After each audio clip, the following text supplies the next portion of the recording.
Hello everyone, it's Mr. McKeever here, and today we're going to talk about how the Industrial Revolution spreads and kind of the impact it starts to have around Europe, particularly to the family as it's spreading around the continent.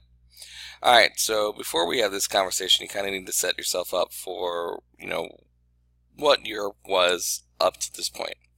I mean, we already seen the Industrial Revolution in full swing in England, but the rest of Europe is dealing with a lot of the situations that we talked about last unit. The nationalist revolutions in Greece and Serbia. We have pretty much consistent revolutions taking place in France, whether it's the July Revolution, the Revolution of 1848, all that fun controversy. And then in Eastern Europe, we're dealing with the issues of conservative kings and monarchs kind of, staying on top and trouncing down their people, like in Russia with Tsar Nicholas. So, with those things in mind, we see kind of a different evolution of the Industrial Revolution across the continent. But family is still the key social piece. We still have a Eastern Europe that is well immersed in serfdom, which means that they're not really going to adopt the ideas of the Industrial Revolution right away. And women are still struggling to gain any sort of traction on improving their rights. So, with those things in mind, let's talk about how Europe is kind of evolving. The average person during this time period across the continent, not in England, but in the rest of the European continent, is living a life either via farming or working in the cottage industry. Men and women are both vital contributors to the household economy, and people generally didn't live in cities. That is still the status quo, the standard for the European continent. But things are changing. As the population continues to grow throughout Europe, we're seeing the rise of these cities at levels that we never intended to before. Population is growing astronomically throughout the continent. Britain's population in 1700 is under 6 million. By the end of 1850, it's 18 million. France goes up another 14 million. Germany over doubles in that 150-year period. Italy almost doubles in that 150-year period. So, with these people coming to the continent, with this growth of population, we're going to see the rise of cities. The exception is going to be in Ireland, where the potato famine is going to wipe out the Irish population pretty much across the board. This blight that will destroy the potato crop is going to dramatically inhibit the ability of the Irish to feed themselves. And the reason for this is because the potato was the mean of sustenance for the Irish people. They farmed other things on their continent, or I guess their island, but all of those products were sold by the British to either Great Britain itself or to the trading partners. And even after the potato famine took place and people were literally starving by the thousands, the British refused to change that practice. And we even have British politicians like Trevelyan here, who believes that the Irish were lazy and didn't deserve help, and they thought the famine was a mechanism for removing the surplus population of the Irish. And at the end of the day, over 1 million people will starve to death, and roughly another 1 million people will leave the Irish island forever. And they'll move to the Americas and try to start a new life there where they're not constantly being oppressed and put down by the British and have an opportunity to really grow into a culture again. So, that is our exception. Let's go back to what's happening on the rest of the continent. While people are moving around the cities, and the key to this is going to be via railroads. Railroads are going to be the piece that really spreads the revolution around Europe and allows these industrial centers to really grow. And if you look at the graphic that's on the screen right now, you can see that the railway development in Europe was very limited in 1840. Really exclusive to kind of just Great Britain and little parts of Belgium. But within 10 years later, we see Germany littered with railways. The French are now starting to heavily invest in the process of building railroads. And Europe itself is just changing across the board. And the railroad is going to allow for the transportation of goods and people to new industrial centers. And the labor force is shifting to follow these trends.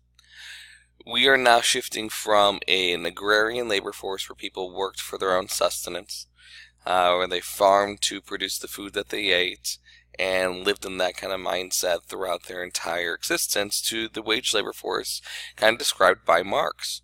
In fact, we call this period of time the proletarianization of Europe, which is pulling a word from Marx's Communist Manifesto, where people are, instead of working on their own farms and independently, are now working a wage labor. They're getting paid for every hour of labor that they work in a factory or a skill or a trade. And this is going to radically change kind of the dynamic of Europe. We start to see the guild labor system officially been wiped out. It had already gone through a bit of a decline during this time period once we see the rise of the commercial revolution that we've talked about in the past, but now with this proletarianization, the guild system is dead. And because of that, the dynamics of families and everything else are also going to change a bit. A lot of people are going to be unemployed during this time period. The population is growing faster than the factories themselves are being built. So the question becomes, what do you do with large swaths of homeless people? And with this whole proletariatization, you have families who have left a farm, gone to a city, and if the husband can't find a job right away, you have entire families that don't have employment or a means to live. And what we see is a political movement come out of this, trying to really change the political landscape of Europe. And this movement will begin in England, and we call it, skipping that, the Chartist movement. It is a movement that is frustrated with the problems that workers are going through and is arguing to make changes to improve their rights. And their goal is to establish a charter, hence the name Chartist.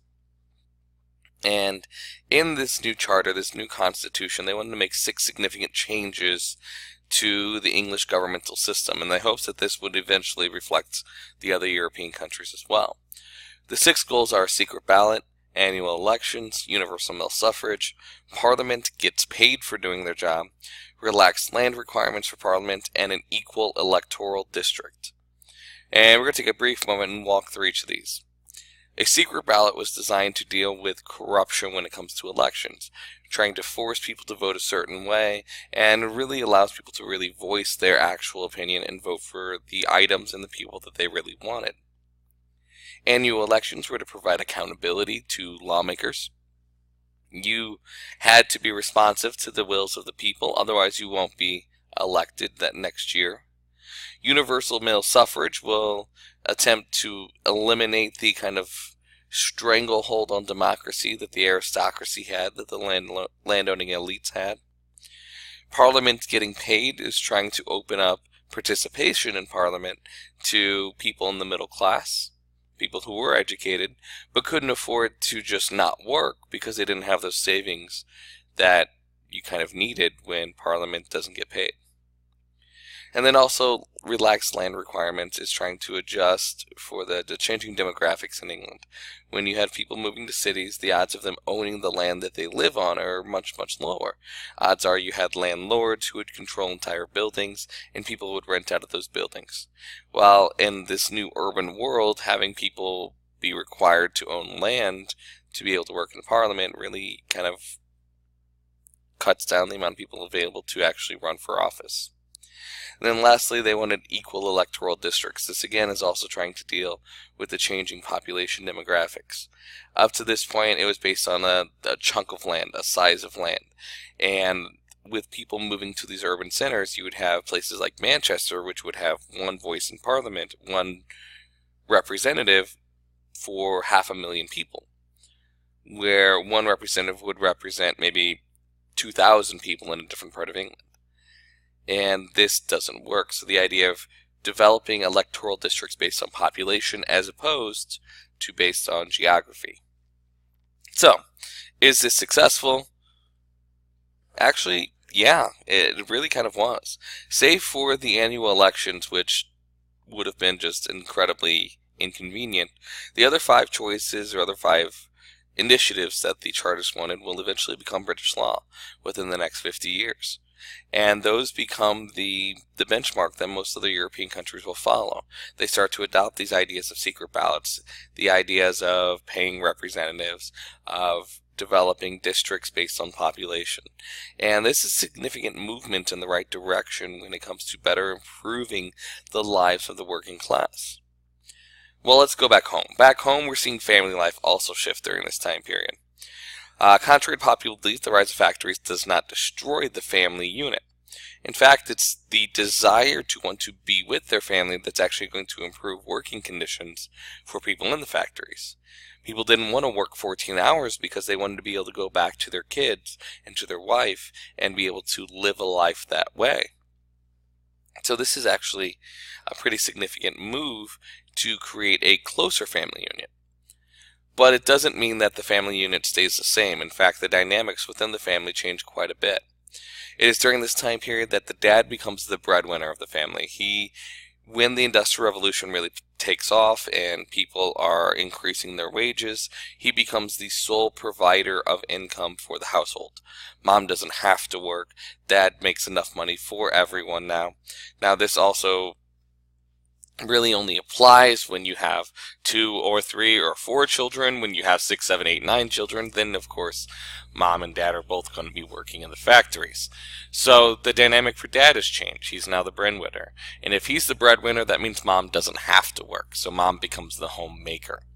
So instead of running a cottage industry or anything, mom is going to be working in the household to raise a family. When there is no husband in the household, we see women kind of stuck in a rather unfortunate reality. The cottage industry could pay you.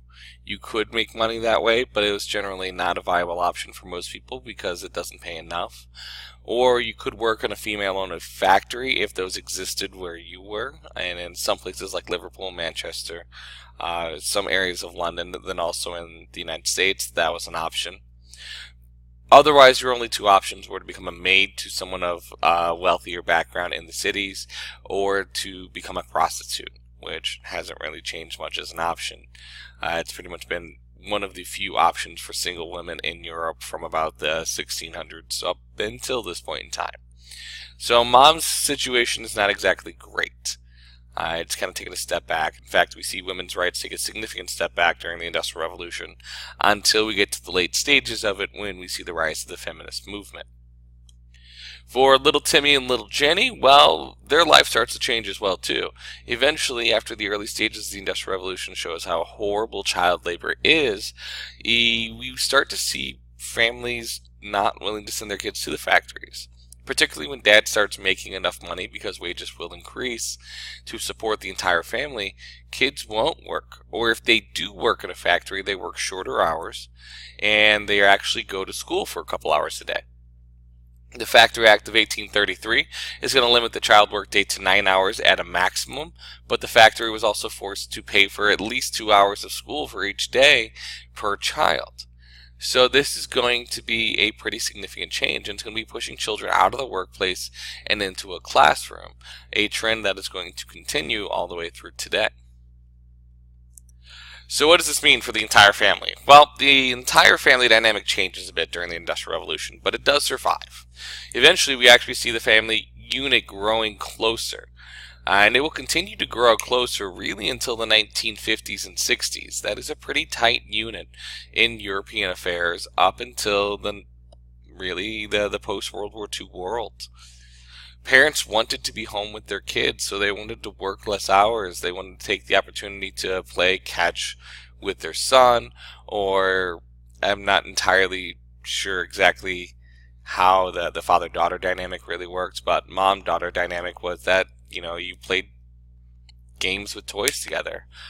Dolls, that's where that culture begins, and that dynamic that we kind of look at today is what that old traditional family outlook was, starts taking place. So take that popular belief that factories destroyed families. They didn't. What?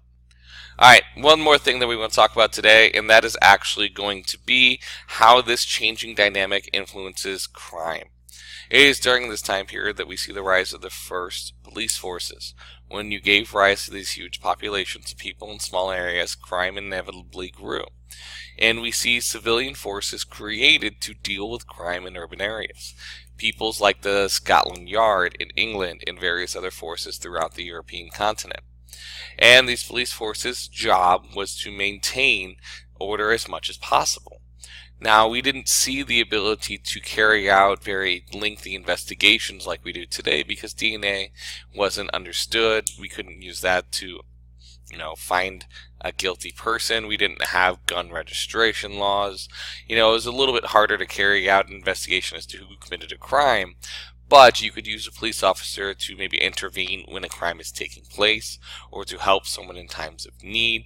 And that's kind of what the police force was designed to do. Once you were arrested, though, the question became, what do you do with criminals? Well, there became a lot of different options that people tossed out there. One option was to create prisons and put them into prisons, and we see two different models of prisons developed during this time period, the Auburn and Philadelphia System Prison.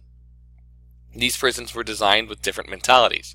One was based on solitary confinement, and you kept people away from populations and away from other groups at all times. And the other one was to create a workforce in the factories that, at least that way, they were contributing some manner to society as a whole. Another option was capital punishment, which of course people did use during this time period.